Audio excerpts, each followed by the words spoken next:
Hello everyone, this is Sarfraz from Aristotle Prep, and we are looking at question number 16 from the OG 13 critical reasoning chapter.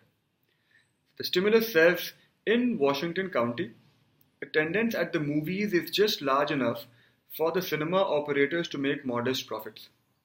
The size of the county's population is stable and is not expected to increase much. Yet there are investors ready to double the number of movie screens in the county within 5 years, and they are predicting solid profits both for themselves and for the established cinema operators. That is weird because right now it says the attendance is just enough for the current theaters or operators to make modest profits, and the population size will not change in future. Yet there are a lot of investors who are ready to open new theaters. So where will these new people who will watch movies come from? That's the question that we have to answer. So the question stem says, which of the following, if true about Washington County, most helps to provide a justification for the investor's prediction?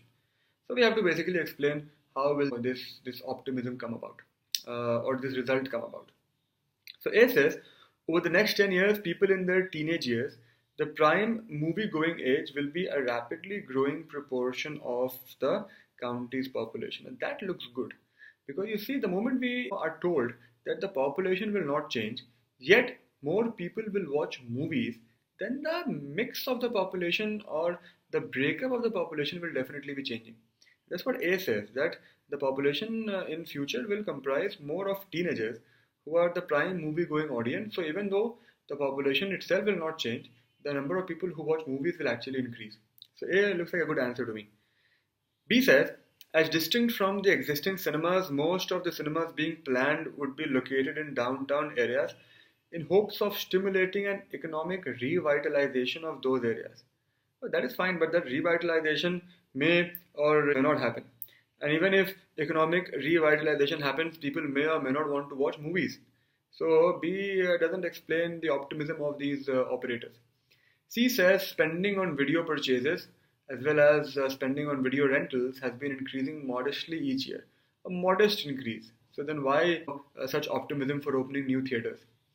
D says the average number of screens per cinema is lower among existing cinemas than it is among cinemas still in the planning stages. So the ones which are coming up will have even more screens. So where will the people who will watch movies in these screens or on these screens come from? D doesn't tell us. E says the sale of snacks and drinks in cinemas accounts for a steadily growing share of most cinema operators' profits. That is fine, but you won't open new movie theaters just to sell snacks and drinks, right? I mean, who will buy snacks and drinks? Only people who come to watch the movie. But where will these people come from? He doesn't tell you that. So A definitely will be the answer to this question. On a difficulty level of 1 to 5, this would be a 2. Have a nice day.